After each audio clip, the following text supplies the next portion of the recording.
계속되어야 할 종교개혁. 하박국 2장 1절로 4절 말씀. 내가 내 파수하는 곳에 서며 성루에 서리라. 그가 내게 무엇이라 말씀하실는지 기다리고 바라보며 나의 질문에 대하여 어떻게 대답하실는지 보리라 하였더니, 여호와께서 내게 대답하여 이르시되, 너는 이 묵시를 기록하여 판에 명백히 새기되 달려가면서도 읽을 수 있게 하라. 이 묵시는 정한 때가 있나니 그 종말이 속히 이르겠고 결코 거짓되지 아니하리라. 비록 더딜지라도 기다리라. 지체되지 않고 반드시 응하리라.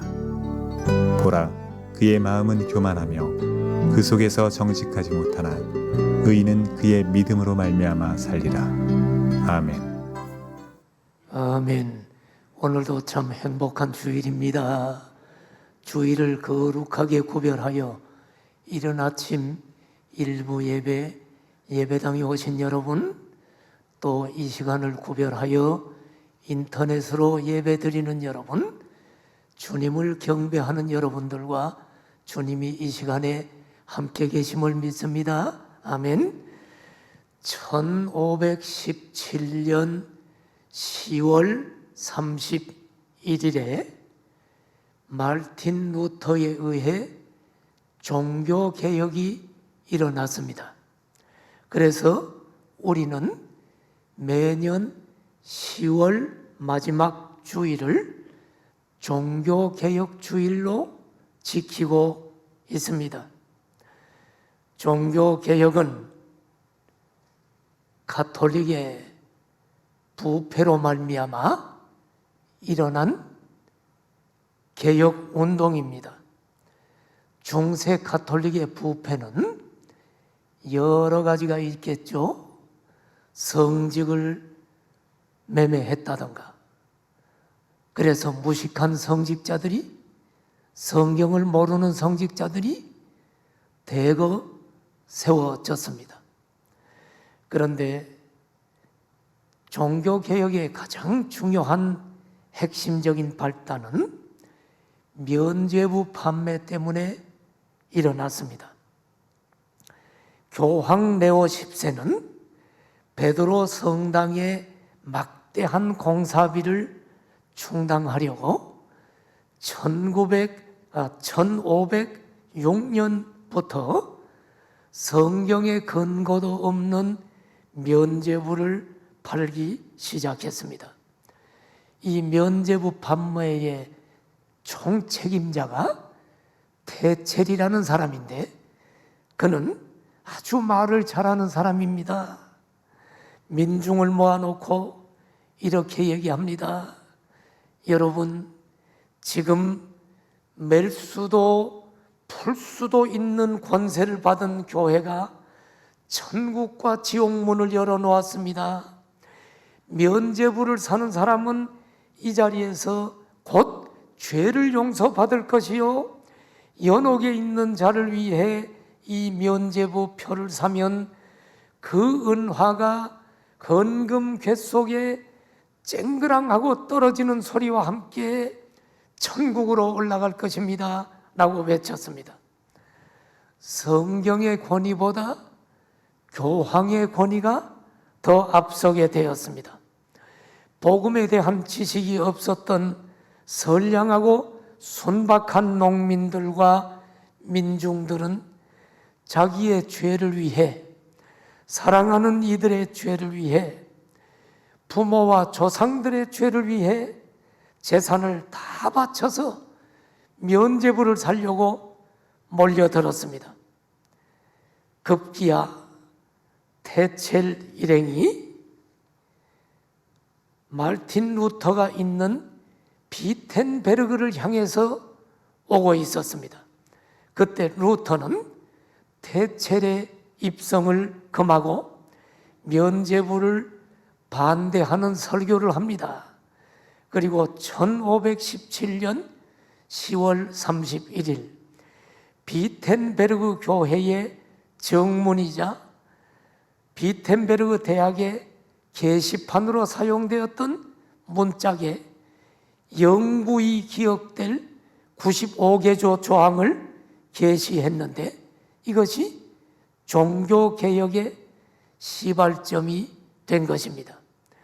그런데 이 95개조 조항을 게시하고 나서 이 사건은 걷잡을 수 없이 독일 전역으로 번져나갔고 루터는 이 가톨릭에 맞서 자신의 목숨을 걸고 종교개혁에 뛰어들게 되었습니다. 그러면 루터가 게시했던 95개조 조항의 내용이 뭔가 다 설명할 수가 없고요. 간략히 말하면 그 내용은 면죄부는 우리 죄를 용서할 수가 없다, 이런 내용이죠. 죄를 사하는 것은 면죄부나 이 속죄권이 아니라, 돈이 아니라 진정한 회개와 믿음을 통해서만 죄 용서를 받고 구원받을 수 있다. 그러므로 연옥에 있는 영혼을 위해 면죄부를 사면 천국으로 간다? 천만만만에 그것은 가짜다, 이런 내용입니다. 면죄부를 사면 즉시 죄를 용서받는다는 교리는 너무나 잘못된 교리로서 루터와 칼빈을 위시한 많은 종교개혁자들이 이러한 잘못된 교리에 맞서서 성경으로 돌아가자, Back to the Bible 이라고 외쳤던 것입니다. 루터가 주장했던 종교개혁의 원리가 뭘까요? 종교개혁의 5가지 원리라고 얘기합니다. 일반적으로 3가지 얘기하지만 5가지 원리를 5가지 오직이라고 해. 5가지 솔라 이렇게 표현합니다. Five solas. 그게 뭐냐면 첫째, 오직 성경, 솔라 스크립투라. 두 번째, 오직 믿음, 솔라 피데. 세 번째, 오직 은혜, 솔라 그라티아. 네 번째, 오직 그리스도, 솔리스 크리스투스. 5번째, 오직 하나님께 영광, 솔리 데오 글로리아. 자, 이건 지금 영어가 아니라 이제 라틴어를, 그 당시에 라틴어를 썼으니까 지금 라틴어인데, 예, 솔라가 오직이거든요. 그래서 이 5가지 솔라, 파이브 솔라스, 이것이 종교개혁의 5가지 원리라고 흔히 얘기합니다. 이 5가지 종교개혁의 정신이야말로 오늘날 개신교 신앙의 토대이며 우리가 붙들어야 할 원색 복음이며 우리 신앙의 핵심입니다. 종교개혁의 필요는 중세 가톨릭에만 해당되는 것이 아닙니다. 과거 구약 시대에도 종교개혁이 필요했고 현재에도 미래에도 종교개혁은 계속되어야 할 것입니다. 그래서 종교개혁의 슬로건은 뭐냐면 교회는 항상 개혁되어야 한다. 에클레시아 셈퍼 레포만다. 이것이 종교개혁의 슬로건입니다. 그래, 오늘 설교 제목도 계속되어야 할 종교개혁이라는 제목이죠. 자, 오늘은 먼저 종교개혁이 필요한 구약의 하박국 시대의 부패상을 오늘 본문을 중심으로 먼저 살펴보고 이어서 오늘의 한국교회의 모습을 살펴보면서 우리의 나아갈 길을 모색해 보도록 하겠습니다. 자, 먼저 종교개혁이 필요한 하박국 시대의 모습을 봅시다. 하박국 시대는 하나님의 택한 이스라엘 백성들이 정치적으로, 종교적으로, 도덕적으로 부패하고 타락한 시대였습니다. 그런데 그렇게 부패한데도 불구하고 하나님께서는 이런 일에 대해 침묵하고 있었습니다. 침묵하고 계셨습니다. 그래서 하박국은 하나님께 항변을 하면서 하나님께 질문을 던지고 하나님은 하박국의 질문에 대답을 하십니다. 그래서 하박국서를 보면 하박국의 두 가지 질문과 하나님의 두 가지 대답이 하박국서 1장, 2장에 기록되어 있는 것을 보게 됩니다. 이 하박국의 질문은 성도라면 누구라도 던질 수 있는 질문이기에 우리에게 깊은 관심을 갖게 합니다. 그렇다면 여러분, 하박국의 질문의 내용이 뭘까요? 하박국의 첫 번째 질문은 어떤 내용이냐면, 의로우신 하나님께서 어찌하여 이스라엘의 죄악을 벌하지 아니하시고 그대로 내버려 두십니까? 지금 이스라엘이 썩었는데 하나님 살아계시면, 하나님이 의로우신 분이면 그들을 벌을 줘야 되는데 하나님 모른 채 하십니까? 질문을 던졌습니다. 그랬더니 하나님이 하박국의 질문에 대답을 했는데 뭐라고 대답했냐면, 그냥 두지 않아. 갈대아는 바벨론이거든요. 바벨론을 일으켜서 이스라엘의 죄악을 내가 심판하겠다. 그랬더니 하박국이 두 번째 질문을 던져. 그 두 번째 질문은 뭐냐면, 아니 하나님, 공의로운 하나님께서 어떻게 우리보다 더 불의한 저 갈대아 바벨론을 사용하셔서 하나님의 택한 백성 이스라엘을 심판할 수 있습니까? 여러분, 우리도 이런 질문 하잖아요. 더 악한 자가 하나님의 택한 백성을 심판한다고 하니까 하나님 그럴 수 있습니까? 그랬더니 하나님의 두 번째 대답이 하박국 2장에 나오는데, 하나님은 뭐라고 대답하냐면, 갈대아 바벨론 그들도 역시 그들의 죄로 인해 심판을 받을 것이다. 그렇게 말하면서 오직 의인은 믿음으로 말미암아 살아야 한다라고 권면하는 내용이 하박국 2장입니다. 자, 그러면 하박국의 질문과 하나님의 대답을 하나씩 간략하게 성경을 이제 확인하면서 살펴보려고 합니다. 자, 첫 번째, 하박국의 첫 번째 질문. 자, 내용이 뭔가 이미 설명했죠? 다시 보세요. 의로우신 하나님께서 이스라엘의 죄악을 벌하지 아니하시고 왜 그대로 내버려 두십니까? 라고 하박국이 질문을 했단 말이죠. 예? 자, 성경에 확인하는 게 좋겠죠. 하박국 1장 2절을 보면 하박국이 그 시대의 부패를 보고 하나님께 부르짖어 기도하는 거예요. 우리로 말하면 새벽 때마다 하나님, 이 민족이 이렇게 죄를 짓고 있는데 하나님 어떻게 가만히 보고만 계세요? 내가 부르짖어도 주께서 듣지 아니하시니 어느 때까지입니까? 내가 강포로 말미암아 외쳐도 주님은 우리를 구원하지 않고 아무 말도 안 하고 침묵하고 있습니까? 이스라엘의 죄악이 가득해서 지금 부르짖어 기도하는데 하나님이 지금 침묵하고 계신다는 거예요. 어떤 죄일까? 죄가 어떤 상태인가? 하박국 1장 3절을 보면, 자, 여기 이제 죄가 쭉 나와. 어찌하여 내게 죄악을 보게 하시고 패역을 눈으로 보게 하십니까? 겁탈과 강포가 내 앞에 있고 변론과 분쟁이 일어났나이다. 여러분, 여기 보니까 이스라엘 사회에 온갖 불의와 악행이 자행되고 있는 것을 보여주고 있습니다.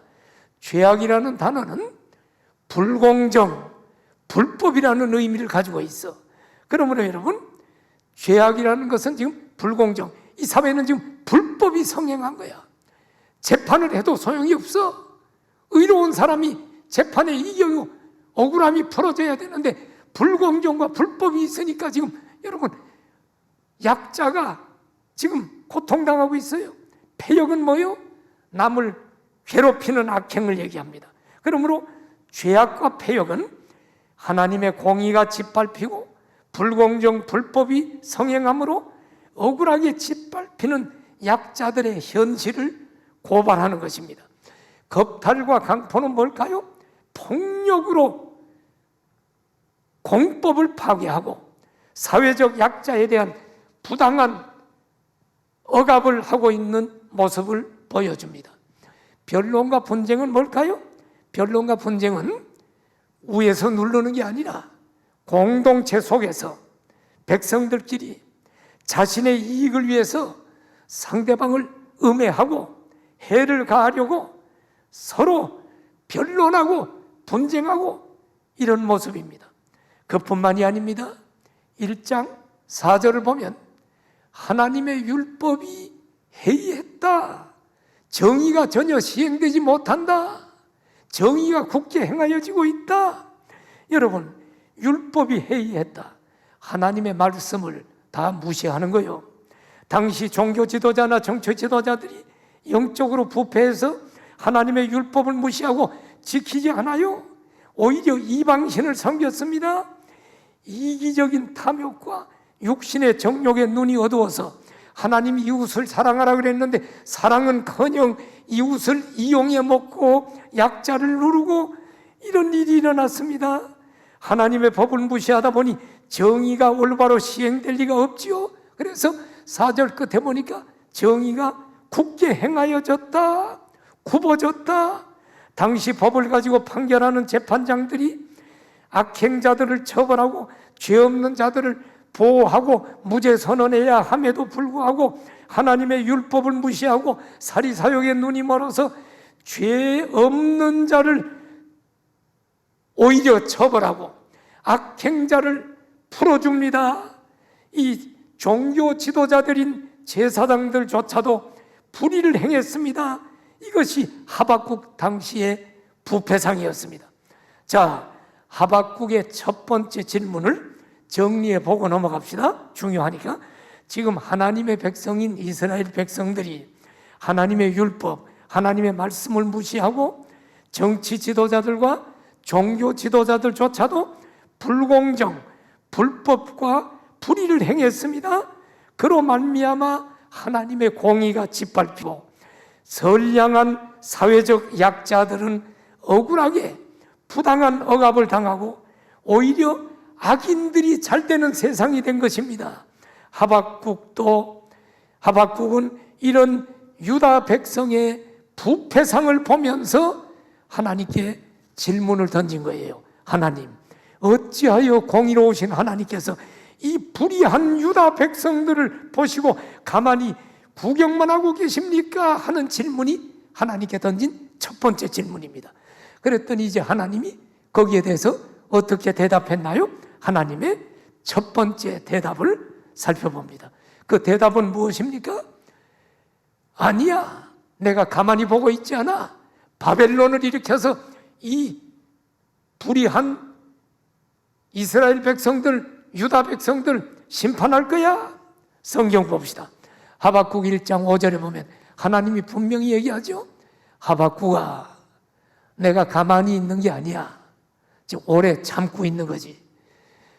여호와께서 이르시되 여러 나라를 보고 또 보고 놀라고 놀랄지어다. 내가 생전에, 너희의 생전에 내가 한 가지 일을 행할 것이라. 누가 너희에게 말할지라도 너희가 믿지 아니할 것이다. 내가 한 가지 일을 행할 텐데 너희가 놀랄 일이 있어 라고 지금 이야기합니다. 이 놀라울 일 한 가지 일이 뭔가? 그게 그 다음 절 6절에 나와요. 하나님이 놀랄 일이 뭐냐? 자, 노란 글씨만 봐요. 갈대아 사람을 일으켜서 이스라엘을 심판한다는 거야. 갈대아는 바벨론이라고 그랬죠. 바벨론을 일으켜서 유다 나라를 심판할 것이다. 예, 정말 놀라운 일이죠. 예? 하나님께서 이방 민족을 도구로 사용해서 하나님의 택한 언약 백성을 심판하실 것이라는 예언을 듣고 하박국도 놀란 거야. 예? 아니, 이럴 수가 있나? 유다 백성들도 믿을 수가 없는 거예요. 그래서 하박국은 하나님께 두 번째 질문을 던지는데, 자, 두 번째 질문의 내용이 뭡니까? 하나님, 유다 백성이 죄지어서 심판하는 것은 이해가 됩니다만은 공의로우신 하나님께서 어떻게 우리보다 더 악하고 더 불의한 저 바벨론을 사용해서 하나님의 백성을 심판할 수 있습니까? 여러분, 이런 질문할 때 없어요? 하나님을 잘 믿고 코로나 상황에도 예배 드리고 한 사람들은 잘 못 되고, 하나님을 욕하는 자는 지금 잘 되고, 아니 어떻게 더 악한 사람을 들어서 하나님의 백성을 심판합니까? 이런 질문을 던지는 거예요. 의인이라도 범죄할 때 하나님의 징계를 받는 것은 당연한데 왜 하필 더 악한 자를 통해 의인을 징계하십니까? 하는 질문입니다. 자, 성경 봐봐요. 하박국 1장 13절에 하박국이 이렇게 얘기하잖아요. 주님, 주께서는 정결하신 분 아닙니까? 악을 참아보지 못하시는 분 아닙니까? 패역을 참아보지 못하시는 분 아닙니까? 그런데 어째서 하나님의 성품은 정결하신 분인데 거짓된 자들을 방관하시고 악인이 자기보다 더 의로운 사람을 삼키는데도 잠잠합니까? 악인이 바벨론이죠.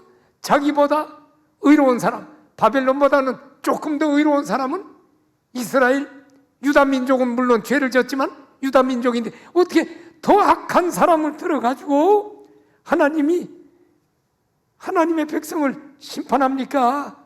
하나님 성품은 그런 성품이 아니잖아요. 지금 여러분 이 얘기입니다. 이해할 수가 없습니다.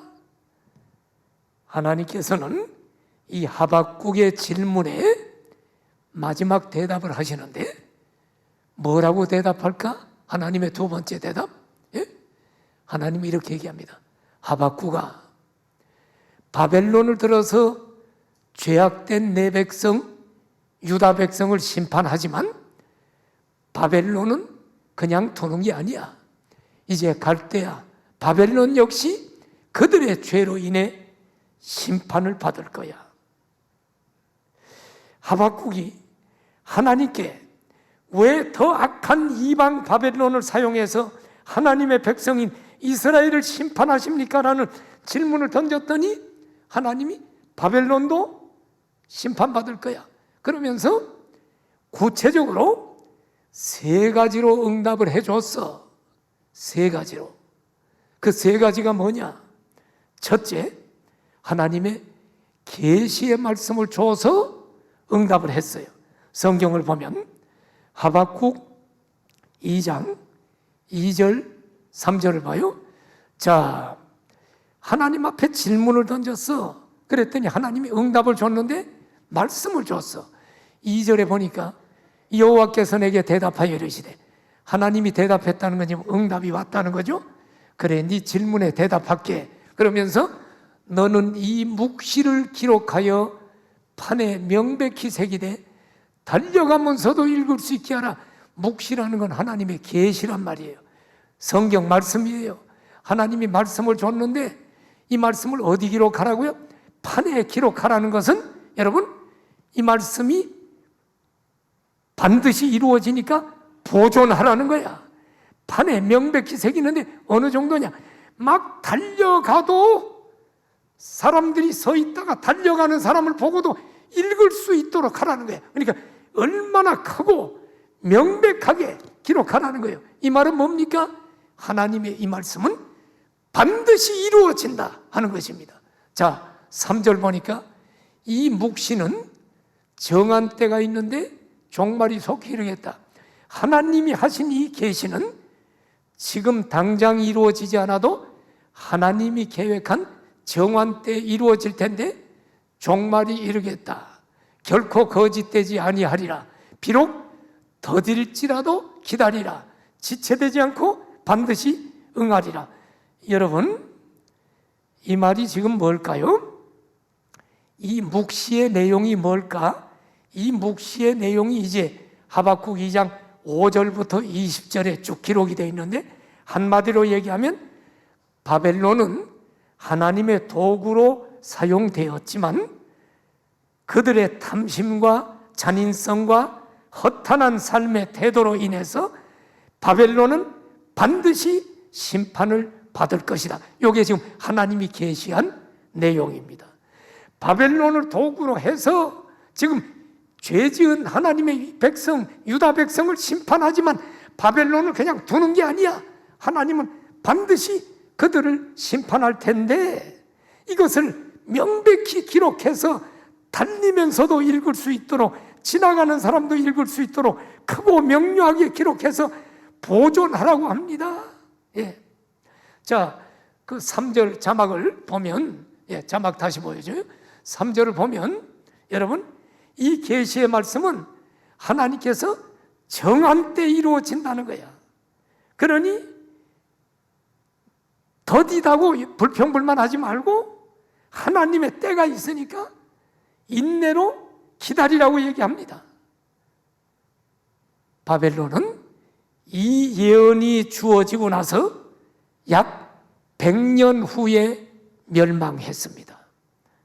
자, 하나님은 하박국에게 계시의 말씀을 주셨어요. 자, 두 번째 응답의 내용이 뭐냐면 의인은 믿음으로 살아야 한다라고 하나님이 응답해 줬어요. 하박국 2장 4절을 보십시오. 여기 봐요. 보라, 그의 마음은 교만하며 그 속에서 정직히 행하지 못하나 그의 마음은 누굴까? 바벨론을 얘기하는 거예요. 그는 교만하다는 거야. 그러나 하나님의 자녀들은, 의인은 그의 믿음으로 말미암아 살리라. 유다가 자신들의 죄 때문에 징계를 당하는 것처럼 바벨론 역시 그들의 죄 때문에 심판당하게 된다고 말씀하시면서 이런 상황 속에서도 의인은 오직 믿음으로 말미암아 살아야 한다라고 말씀하십니다. 비록 불의가 선보다 득세하는 것 같은 세상에서도 하나님은 여전히 모든 역사를 주관하신 분임을 믿고 하나님의 약속의 말씀을 끝까지 붙들고 믿음으로 살아가야 한다는 거예요. 하나님께서 의로운 통치자이심을 믿고 살아야 한다는 거예요. 이게 지금 오늘 우리에게 주는 말씀이요. 우리도 세상을 보면 지금 불의한 일이 지금 많이 일어나잖아요. 그렇다고 불평불만하는 게 아니라, 하나님이 안 계신 것이 아니라 믿음으로 살라는 거예요. 오늘날 우리도 여러분 이 세상 살면서 이해할 수 없는 일이 일어날 때 믿음으로 살아야 함을 깨닫게 해주는 말씀입니다. 의인은 그의 믿음으로 말미암아 살리라는 이 말씀이, 하박국의 이 말씀이 굉장히 중요한 말씀입니다. 이것이 신약 성경에 3번이나 인용될 정도로 중요한 말씀인데, 그 3번이 로마서, 갈라디아서, 히브리서에 신약에 정확하게 똑같은 구절이 3번이나 인용되어 있는데, 이 말씀은 사도 바울을 통해 기독교의 구원론이 정립된 중요한 말씀입니다. 사도 바울이 로마서를 썼지요. 로마서 1장 17절. 이것은 로마서의 핵심 구절이고 가장 중요한 요절이라고도 합니다. 여기 보면 복음에는 하나님의 의가 나타나서 믿음으로 믿음에 이르게 하나니 기록된 바 오직 의인은 믿음으로 말미암아 살리라. 여기 지금 하박국서에 나오는 것을 사도 바울이 지금 인용을 한 것입니다. 이 구절이 훗날 종교개혁자들에게 종교개혁의 원동력이 된 말씀이기도 합니다. 루터는 이 말씀 붙들고 종교개혁을 일으킨 것입니다. 로마서 1장 17절. 개혁자들은 오직 은혜, 오직 믿음의 기치를 높이 들고 의식과 교권주의에 빠진 당시의 부패한 가톨릭 교회를 개혁했던 구절도 바로 오직 의인은 믿음으로 말미암아 살리라. 이와 같이 여러분, 시대적 부조리에 회의를 품고 하나님께 문제를 제기한 하박국에게 하나님은 들려주신 의인은 믿음으로 말미암아 살리라라고 하는 이 계시는 신약 시대에 사도 바울을 격동하사 기독교의 구원론을 정립시켰고, 교회가 타락해갈 무렵 다시 루터를 격동하사 종교개혁을 일으켰습니다. 그리고 이 말씀은 현 세대에도 또한 미래에도 교회가 오염되고 타락할 때마다 새롭게 하는 개혁운동의 기초가 될 것입니다. 하나님은 의인은 믿음으로 말미암아 사는 거야 라고 지금 하박국에게 응답했습니다. 그리고 하박국에게 응답한 세 번째 내용은 뭐냐면 하박국아 미래의 영광을 바라보라 라고 하십니다. 하박국 2장 14절을 봐요. 물이 바다를 덮은 같이 여호와의 영광을 인정하는 것이 세상에 가득함이니라. 자, 이 구절 어디서 많이 들은 것 같죠? 여러분 복음성가 부를 때 물이 바다 덮음 같이 여호와의 영광이, 바로 이 구절 가지고 그 복음성이 만들어졌죠. 자, 이 말씀은 1차적으로 지금 뭘 의미하냐면 바벨론이 심판당할 것을 의미합니다. 바벨론이 심판당할 때 하나님의 공의가 온전히 세워짐으로 하나님의 영광이 세상에 가득할 것이라는 거예요. 바벨론은 멸망당할 거야. 하나님이 안 계신 게 아니야. 지금 하나님의 때에 이르려고 기다리고 있는 거야. 그리고 바벨론을 심판할 때 하나님의 영광이 나타나지 않겠어요? 결국 이 말씀은 아까 말한 하박국 2장 4절에 의인은 믿음으로 말미암아 살리라는 내용이 현실적으로 증명되는 것을 보여주는 사건입니다. 하나님의 선민 이스라엘이 비록 일시적으로는 그들의 죄악으로 인해 바벨론의 침입을 당하고 온갖 조롱과 모욕을 당하지만 결국에는 하나님께서 하나님의 백성을 통해 참된 하나님의 나라를 이루어 가실 것을 보여줍니다. 이 하박국 2장 14절의 말씀은 1차적으로는 바벨론이 심판을 당한다는 말씀이지만 이 2장 14절의 이 말씀은 2차적인 의미가 중요합니다. 2차적으로는 이 말이 먼 훗날의 예언이야. 먼 훗날 그리스도께서 세우실 메시아 왕국의 도래를 예언하는 말씀입니다. 메시아 왕국이 올 것이다. 그때는 물이 바다를 덮은 같이 여호와의 영광이 세상에 가득 찬다. 자, 여러분, 바벨론이 멸망했다고 그랬는데 바벨론은 여러분 모든 적그리스도 세력의 상징인 걸 아세요? 신약 성경에도 지금 바벨론이 자꾸 나와요. 바벨론이 멸망한다는 것은 과거의 바벨론만 얘기하는 것이 아니라 적그리스도의 세력의 상징을 바벨론이라고 해. 그러므로 바벨론 멸망은 역사의 마지막 날 그리스도께서 재림하시고 적그리스도가 멸망할 때 메시아 왕국이 세워지고 하나님의 영광이 가득 이 세상에 찰 것을 예언하는 말씀입니다. 여러분, 요한계시록 18장을 한번 보면 좋은데 18장 1절 2절 보면 요한계시록 18장은 어떤 장입니까? 여러분 읽어보면 전부 역사의 종말에 바벨론이 무너질 것이라는 예언입니다. 바벨론 패망의 내용입니다. 그럼 바벨론이라는 나라가 없는데 어떻게 무너져?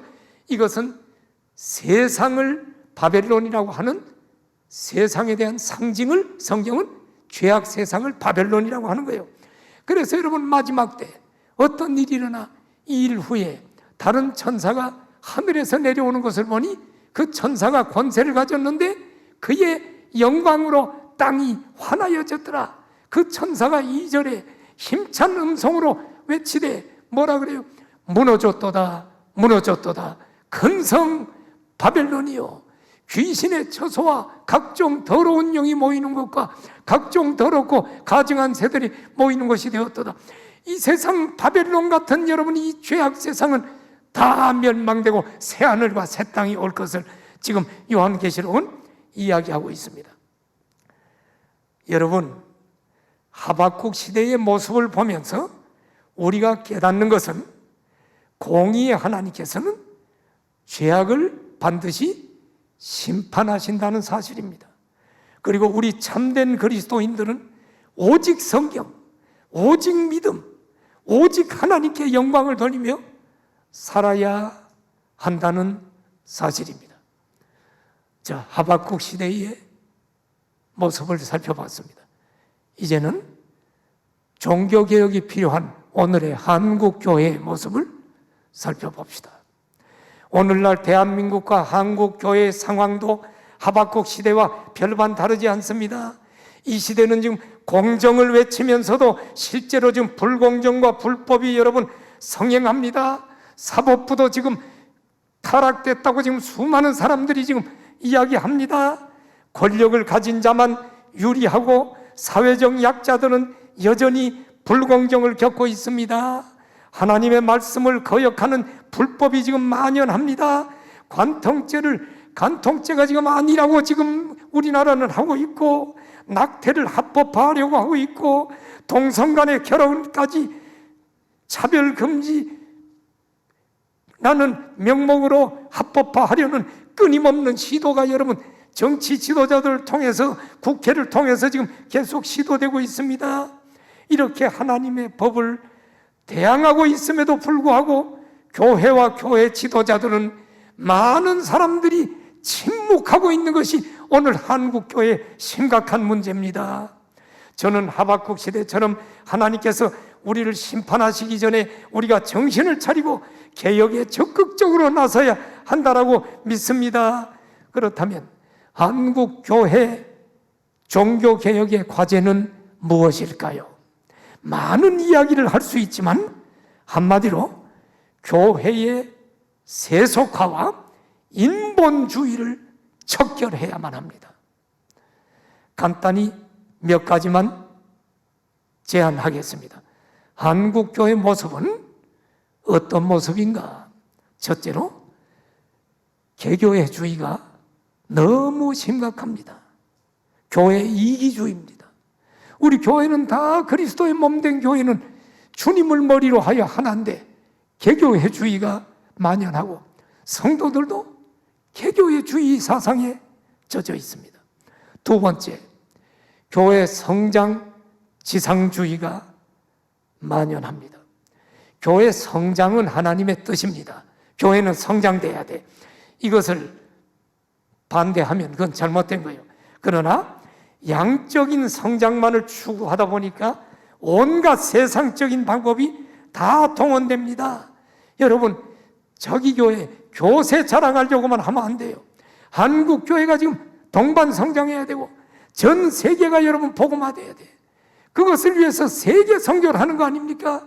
교회 이기주의를 벗어나기 위해서 우리 교회만을 위해서 돈을 쓰는 게 아니라 선교사들을 파송하고 선교비를 보내고 여러분 땅끝까지 복음전에 하나님의 영광 나타나려고 하는 것 아닙니까? 교회 성장주의를 추구하는 게 아니라 건강한 교회를 추구해야 할 줄로 믿습니다. 세 번째 한국교회 모습은 교회 내 계급주의입니다. 목사, 장로, 안수집사, 권사, 서리집사, 이건 계급이 아닙니다. 섬기기 위해서 주신 직분입니다. 여러분, 총회장, 노회장 되려고 여러분 막 지금 정치적으로 막 애쓰는 분들이 있어요. 계급이 아닙니다. 네 번째로 교회 분쟁과 분열입니다. 교회는 여러분 한 마음이 되지 않습니다. 교회는 지금 계속적으로 분쟁되고 있습니다. 분열되고 있습니다. 이것은 하나님 앞에 가면 심판을 받을 것입니다. 다섯 번째, 기복주의 신앙이 만연합니다.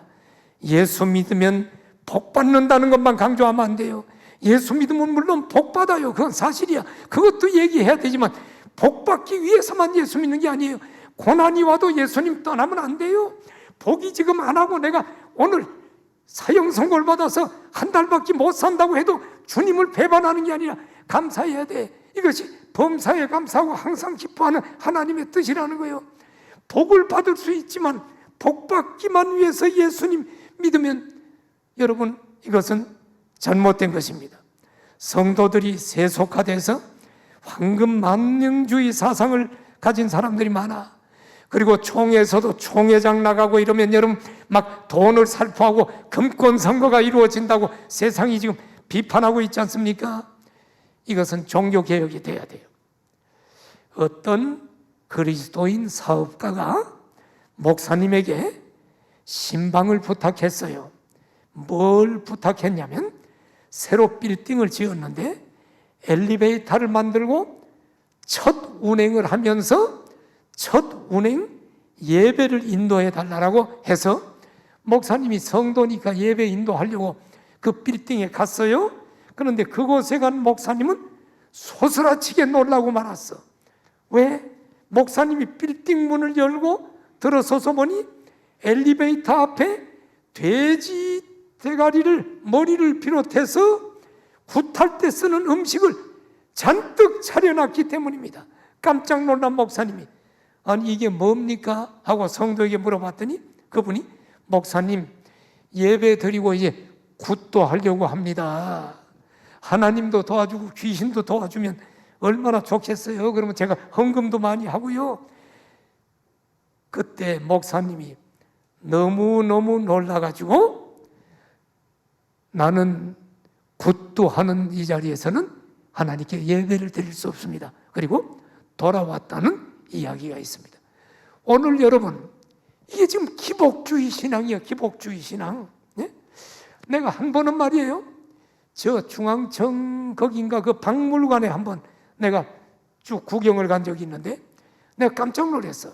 어떤 여자분이 한 50대 60대 된 여자분이 위에부터 까만 옷을 입었는데 박물관에서 이리저리 구경하는데 보니까 내가 그 사람 등을 봤는데 등에 보니까 목걸이 2개가 큰 게 등에 내려와 있는데 하나 보니까 금으로 만든 커다란 십자가가 하나 있고 하나는 불교 마크가 하나 있고 2개를 거기다 걸고 다니더라고.